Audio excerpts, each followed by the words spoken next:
Hey guys, it's time for some weekly wisdom. This week we're going to be looking at Proverbs chapter 10, verse 15. And it says this: "A rich man's wealth is his strong city. The poverty of the poor is their ruin."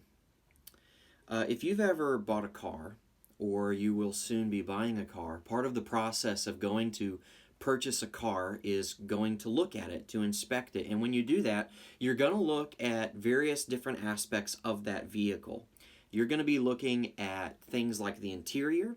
You're going to be looking at the engine. You're going to be looking at that car's history. You're going to be looking at maybe some reviews of other people that have owned that car. But you can even break it down further than that. Just take, like, if you're going to look at the engine, you can look at multiple things about the engine. You can ask questions of, what's the health of this engine? Has the engine been taken care of? Has the oil been changed regularly as it should be? Do you have proof to be able to show me that you took it somewhere to have the oil changed? But you might not just be thinking about the engine in that regard. You might also be thinking about the engine in terms of the amount of horsepower that it can produce. Or other aspects of it like that. You can break it down really far to what you want to look for in a car. The point I'm trying to make is this, is that when you go to buy a car, you don't just look at one part of it to make your choice about buying that car. You don't just buy a car based on its engine. You buy it, based on its interior and its history and all these other things. You have to consider all of those to get a full, solid picture of what that car is and how to understand that car.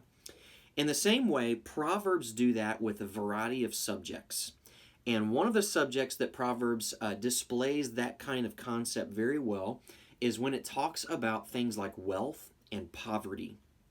This verse today, chapter 10, verse 15, is talking about wealth and poverty, and it's a prime example of how it's looking at one aspect of wealth and poverty.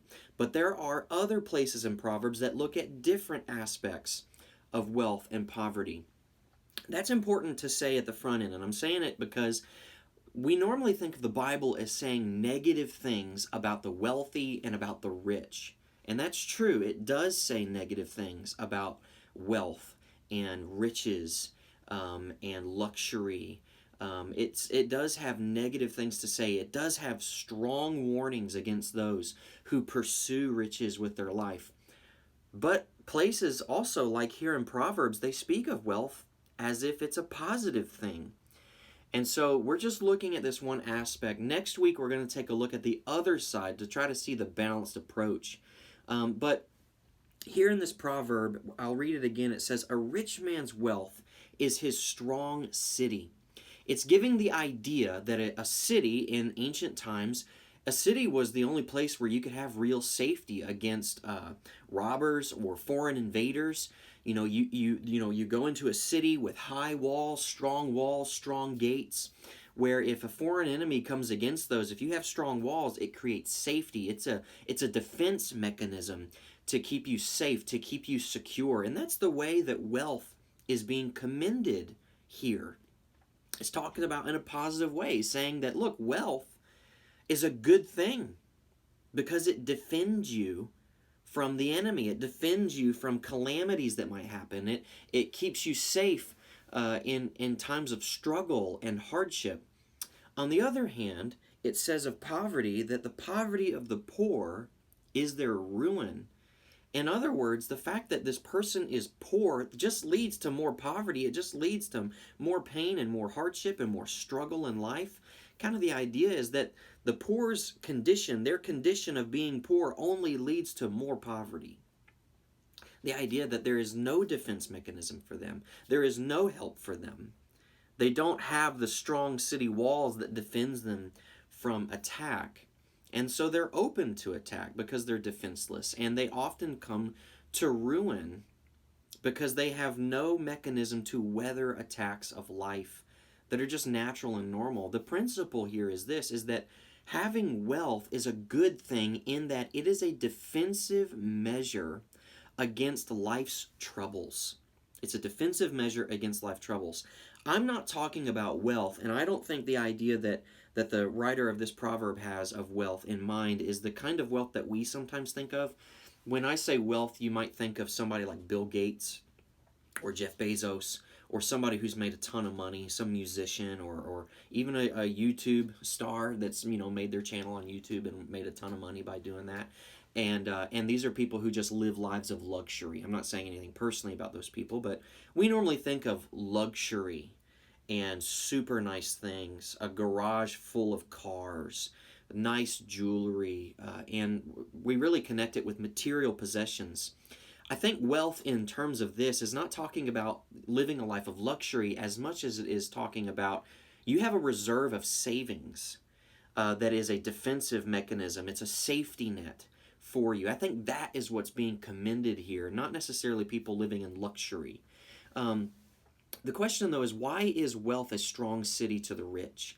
Well, it's because a lot of the challenges that we face in life, if we're being honest, they're a lot easier to face if you have money. And that's just the truth of life.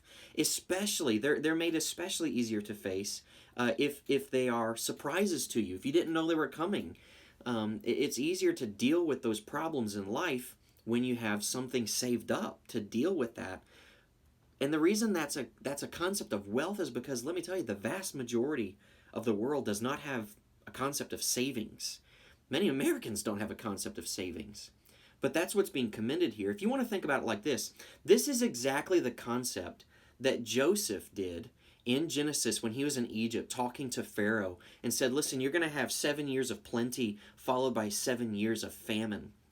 And so what you should do is during those 7 years of plenty, set aside 1/5 of the grain so that during the years of famine, you will have a reserve, you will have savings. In other words, you will have a wealth to be able to give to the people for. That's exactly the concept that Joseph employed when he was in Egypt. That's wisdom from God. For the poor, though, with no wealth, no savings, listen, the reason that being wealthy in this sense is commended and being poor is discouraged is because for the poor, sometimes all it takes is one large medical bill, one big unexpected car repair, one or a couple months of a lost job, and then all of a sudden the poor find themselves in a place of ruin. They find themselves in a place where they're having to make the decision this month, am I going to buy gas or am I going to buy groceries? That's the kind of thing we're talking about. And so having wealth, in this sense, this proverb is saying it's a wise thing to have. It's a good thing to have. Like I said at the beginning, guys, it's a little strange to think about wealth and poverty and wealth being talked about positively in the Bible. And so, like I said, next week we're going to take a look at the other side of what the Bible, and specifically the Proverbs, has to say about wealth and how, while it's true, wealth in this sense is commended, it's also warned against, and we have to be very careful. So we'll kind of balance out what I'm saying next week when we take a look at a different proverb looking at wealth from another angle. But that's all I got for you today, guys. I hope that it was helpful for you. We'll see you next time.